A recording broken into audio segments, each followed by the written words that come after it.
প্রিয় বন্ধুরা, আজকের ক্লাসে আমরা স্থির তড়িৎ সংক্রান্ত একটা এমসিকিউ আলোচনা করব।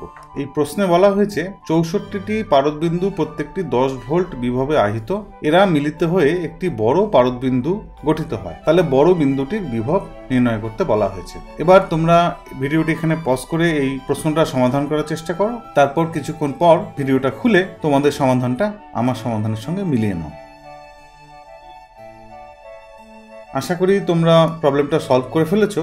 এবার দেখা যাক এটা কি করে করতে হবে। তো এখানে আমরা প্রথমে বের করব যে মোট চার্জ কত আছে, মোট আধান কত আছে। কারণ আমরা জানি যে একটা গোলকের মধ্যে যদি আধান দেওয়া যায় তাহলে গোলকের পৃষ্ঠতলে যে বিভব হয় সেটা আসলে আমরা একটি বিন্দু আধান যদি কিউ কল্পনা করি তাহলে তার থেকে আর দূরত্বে যে বিভব হবে তার সঙ্গে সমান। তার মানে গোলককে আমরা একটা বিন্দু আধান দিয়ে রিপ্লেস করে দিতে পারি। তো এই ক্ষেত্রে v equals to Q by R, যদি আর দূরত্ব হয়। এই ফর্মুলাটা আমরা প্রয়োগ করব।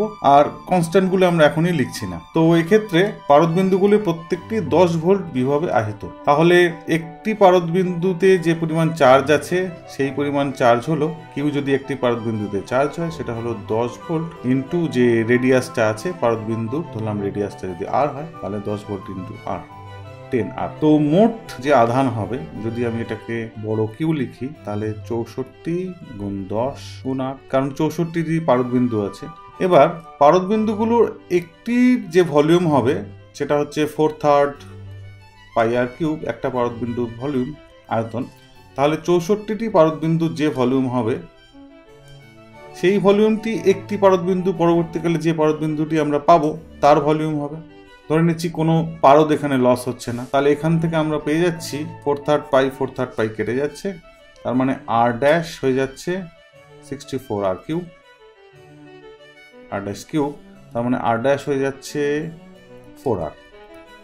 তার মানে পরবর্তীকালে আমরা যে বড় পারদ বিন্দুটি পাবো সেটির ব্যাসার্ধ হবে প্রাথমিক পারদ বিন্দুর ব্যাসার্ধের 4 গুণ। তো এই ক্ষেত্রে পরবর্তীকালে সেই পারদ বিন্দুটির যে বিভব হবে সেটা যদি ভি ড্যাশ লিখি তাহলে আমরা সেটাকে মোট যে আধান আছে 64 ইন্টু 10R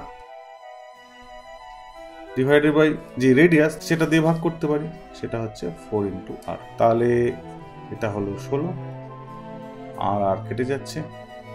এর ইউনিটটা আসবে ভোল্ট, কারণ এখানে 10 ভোল্ট দিয়ে দেওয়া ছিল। তাহলে আমরা পাচ্ছি 160 ভোল্ট।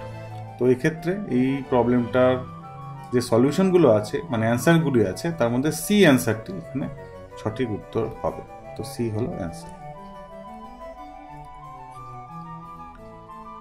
এই ভিডিওটি আমরা এখানেই শেষ করছি। তোমাদের এই ভিডিওটি ভালো লাগলে লাইক, শেয়ার আর সাবস্ক্রাইব করো। ধন্যবাদ।